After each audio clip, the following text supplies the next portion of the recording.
Labarai daga Gabas ta Tsakiya.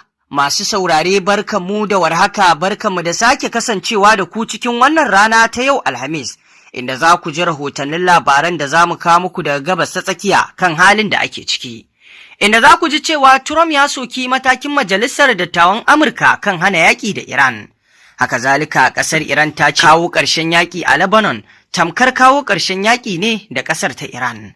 Haka zalika Amurka da Isra'ila za ku ji cewa suna shirin baiwa sojojin Lebanon iko a kudancin ƙasar. Masu saurare ku gyara zama domin jin waɗannan rahotannin labarai da ma wasu da muke tafa da su kan abubuwan da ke faruwa da ma halin da ake ciki a Gabas ta Tsakiya. Bari mu fara da rahoton nan na ƙasar Iran wadda suka bayyana cewa kawo ƙarshen yaƙi a Lebanon tamkar kawo ƙarshen yaƙi ne da ƙasar su ta Iran. Shugaban Majalisar Dokokin Iran Muhammad Bagir Galbaf ya ce kawo ƙarshen yaƙi a Lebanon abu ne mai muhimmanci ga gwamnatin Tehran wanda yake tamkar kawo ƙarshen yaƙi ne a Iran. Ya bayyana wannan matsayi ne yayin wani jawabi a taron ƙungiyar majalisun dokoki na ƙasashen ƙungiyar haɗin kan Musulunci OIC da aka gudanar a birnin Baku.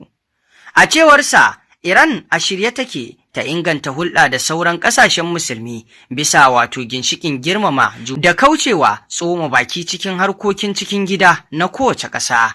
Haka kuma Galbaf ya jaddada cewa tsaron yankin ya kamata ya fito daga cikin ƙasashen yankin kansu. Ba tare da dogaro wato da ƙarfin waje ba, yana mai nuni da cewa su ne suka fi dacewa wajen samar da tabbataccen tsaro. Idan kuwa muka tafi zuwa rahoto na gaba za ku ji cewa Trump ya soki matakin Majalisar Dattawan Amurka kan hana yaƙi da Iran.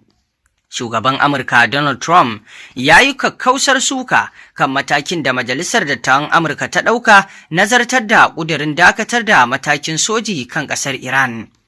Trump ya bayyana cewa sanatoci sun aike wato saƙo ga Iran cewa ba su gamsu da matakan da ya ɗauka kansu ba. Yana mai cewa hakan ya tallafa tare da ƙarfafa gwiwar abokan gaba. Majalisar Dattawan Amurka ta amince da ƙudurin da ke buƙatar wato Trump ya dakatar da duk wani yaƙi da Iran ko kuma ya nemi izinin Majalisar Dokoki kafin ya ci gaba da ɗaukar irin wannan mataki. Tun da farko ma, Majalisar Wakilai ta Amurka ta amince da irin wannan ƙuduri, sai dai ƙudurin baya da cikakken wato ƙarfin doka. Domin ana kallonsa a matsayin na alama ne kawai.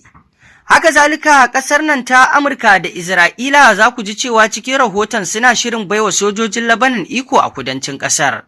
Rahotanni sun ce Amurka da Isra'ila na nazarin wani shiri da zai baiwa sojojin Lebanon iko da wasu yankunan kudancin ƙasar, wanda a halin yanzu sojojin Isra'ila ke rike da su.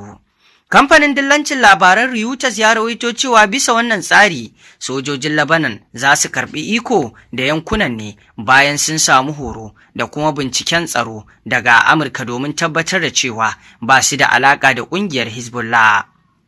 Majiyoyi sun kuma bayyana cewa Isra'ila za ta ci gaba da zama a yankunan har sai an tabbatar da cikakken tsaro kafin a miƙa su ga sojojin Lebanon.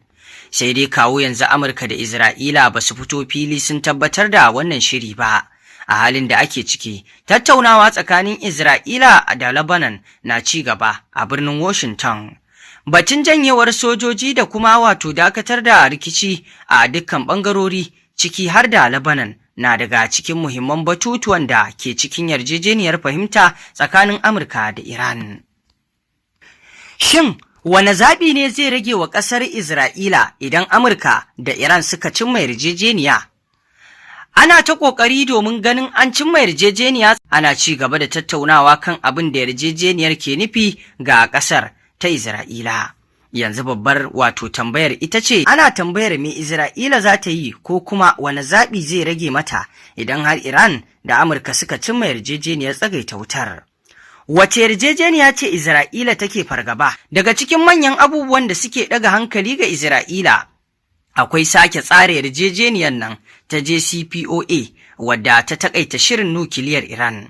Amma ta amince Tehran ta ci gaba da samar da makamai da jirage marasa matuƙa da wasu fasahar zamani.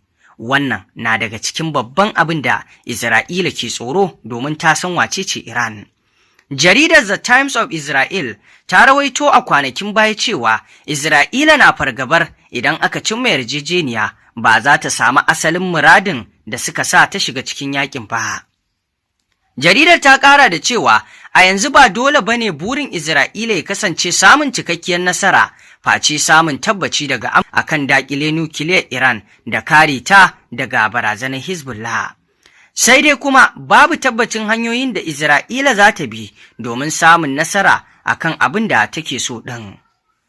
Wani mai bincike a cibiyar nazarin tsaro ta Isra'ila kuma tsohon shugaban sashen sa ido kan Iran a cibiyar nazarin harkokin leƙen asiri ta Isra'ila ya wallafa a shafinsa na XN cewa yarjejeniyar da ake kullawa shiga tsakanin Iran da Amurka babban ƙalubale ne ga Netanyahu. Sai dai ba kowa bane a Isra'ila yake da irin wannan tunani, inda wasu ke ganin kowace irin yarjejeniyar aka cimma ba ta da amfani matuƙar ba a cimma nasarar fara yakin tun a farko ba. Inda hakan yana iya nuna cewa tabbas shi ya sanya Netanyahu yake kawo abubuwa na take-take domin ruguza wannan yarjejeniya wadda an riga an rattaba mata hannu, amma fara zama a Switzerland domin gamsar da komai a cimma komai ya zamanto an kammala komai. Inda babu shakka dai ƙarshe Isra'ila ta ringa kai hare-hare a kan Lebanon, daga bisani kuma yanzu an dakatar da ita, wanda a yanzu haka a kan ƙadamin da ake ciki, Iran ta ce idan har ba a daina kai hari Lebanon ba, Isra'ila ba ta daina ba, to fa abin da ke faruwa tamkar yaƙar ƙasar Iran ne idan aka ci gaba da taɓa Lebanon, kamar yadda a wannan rahoto kun ji yadda Iran ɗin ta ambaci cewa idan aka dakatar da yaƙi a Lebanon to tamkar dakatar da yaƙi ne da Iran. Idan kuwa Netanyahu ko Isra'ila suka ci gaba da kai hari, to Iran babu wanda za ta ɗora wa alhaki face ƙasar nan ta Amurka. A yanzu Donald Trump yana yin dukkan wani take-take domin ya shawo kan al'amarin, ya dakatar da ƙasar Isra'ila ta bi tsarin da zai samar da a cimma komai yadda ake so. Sai dai kuma wancan babban ƙalubale da muka ambata muku, wanda ita ƙasar nan ta Isra'ila ke tsoro a kan batun makamin nukiliyar ƙasar Iran, kamar yadda aka bayyana cikin manyan abubuwan da suke ɗaga masa hankali shine sake tsara yarjejeniyar JCPOA wadda ta taƙaita shirin nukiliyar Iran, amma ta amince Tehran ta ci gaba da samar da makamai da jirage marasa matuƙa da wasu fasahar zamani. To kaga idan har hakan ne ta ci gaba da wakana, to Isra'ila a tsorace take, saboda ta san irin fasahar zamanin da ƙasar Iran take da shi, kuma a kullum ƙara bunƙasa yake.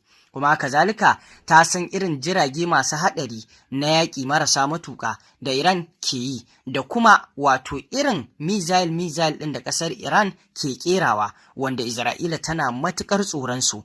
Sannan kuma wancan batu na cewar za ta dakatar da wannan shiri na nukiliya, a yanzu fa batun har yanzu ba a gama cimma shi ba, ballantana ma ya nuna haka. Kuma sannan ƙasar Amurka ta buƙaci Iran ta bawa wannan hukuma ta IAEA mai sa ido kan makamashin nukiliya a duniya ta je ta bincike a cibiyar nukiliyata, kuma Iran ta ƙi amincewa. To kaga waɗannan duk wasu abubuwa ne da Isra'ila take ganin idan har Iran ta ci gaba da samar da wannan uranium ɗin tana tace shi har ta kai ga ƙera nukiliya, to tana ganin kamar tamkar kawo ƙarshen Isra'ila ne. To masu saurare, me za ku ce kan wannan rahoto? Muna so mu ji ra'ayinku kan wannan batu.